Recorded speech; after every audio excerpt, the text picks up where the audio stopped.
क्या भारत में forex trading करना सच में इलीगल है? क्या ये मुमकिन है कि सिर्फ इंटरनेशनल करेंसी पेयर्स में ट्रेड करने पर जेल हो सकती है? फिर जो लाखों लोग रोज ऑनलाइन ट्रेड कर रहे हैं, क्या वो सब गैर कानूनी काम कर रहे हैं? या फिर इस पूरी कहानी में कुछ और भी है जो कि सामने नहीं आता? आरबीआई और सेबी का इसमें क्या रोल है और क्या हर ट्रेडर कानून तोड़ रहा है? या फिर कुछ तरीके ऐसे भी हैं जो कि सही माने जाते हैं? चलिए इस पूरे मामले को थोड़ा गहराई से समझने की कोशिश करते हैं।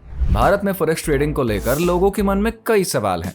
कोई कहता है कि ये लीगल है, तो कोई डराता है कि इससे जेल हो सकती है। लेकिन हकीकत तो इससे थोड़ी सी अलग है। सच्चाई यह है कि फॉरेक्स ट्रेडिंग भारत में पूरी तरीके से बैन नहीं है, लेकिन इसकी कुछ लिमिटेशन जरूर हैं, जिसे कि समझना बहुत ज्यादा जरूरी है। आरबीआई के नियम साफ कहते हैं कि भारत में आप सिर्फ उन्हीं करेंसी पेयर्स में ट्रेड कर सकते हैं जिनमें एक साइड पर INR यानी कि भारतीय रुपया हो, जैसे USD/INR, EUR/INR, GBP/INR और JPY/INR।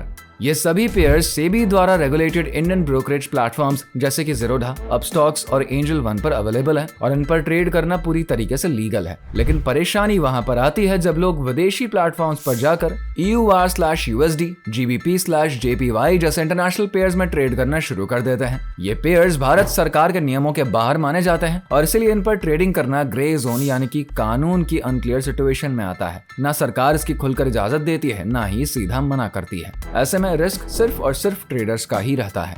अब कई लोगों के मन में डर बैठ जाता है कि क्या ऐसा करने से जेल हो सकती है? लेकिन जरा सोचिए, अगर हर फॉरेक्स ट्रेडर को जेल जाना होता तो देश भर की कॉलोनीज में जितने लोग आज ट्रेडिंग कर रहे हैं उनमें से आधे लोग तो सलाखों के पीछे ही होते। असल में दिक्कत जेल की नहीं, टैक्स की है। अगर आप फॉरेक्स या फिर किसी भी तरह की ट्रेडिंग से मुनाफा कमा रहे हैं और उस पर टैक्स नहीं भर रहे हैं, तब प्रॉब्लम शुरू होती है। भारत में अगर आपकी सालाना इनकम 5 लाख रुपए से कम होती है तो आपको टैक्स देने की जरूरत नहीं है। लेकिन जैसे जैसे इनकम बढ़ती है वैसे वैसे टैक्स स्लैब भी बढ़ते चले जाते हैं। 10%, 20% से लेकर 30% तक। यानी कि अगर आपने 10 लाख रुपए, 20 लाख रुपए कमाए तो आपको उस पर टैक्स देना ही पड़ेगा। और यही वजह है कि ट्रेडर्स को टैक्स की सही जानकारी होना बहुत जरूरी है। यही रीजन है कि बड़े बड़े ट्रेडर्स भारत से बाहर जाकर दुबई या फिर सिंगापुर में बस जाते हैं। वहां पर टैक्स 0% या फिर बहुत ही कम होता है और गवर्नमेंट प्रोफेशनल ट्रेडिंग को एक करियर की तरह सपोर्ट भी करती है। इसके उलट भारत में ड्रीम 11 और रमी जैसे गेम्स खुलेआम प्रमोट होते हैं, जबकि असली ट्रेडिंग को लेकर नियम अब भी अधूरे हैं। असल में फर्क नॉलेज का है।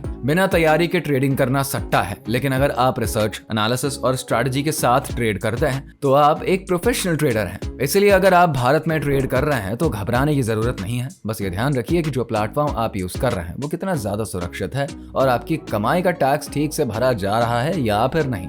और अगर आप लगातार अच्छी कमाई कर रहे हैं तो फिर अपने ट्रेडिंग करियर को एक बेहतर दिशा देने के लिए उन देशों की ओर रुख करिए जहां पर आपको फाइनेंशियल फ्रीडम मिल सके।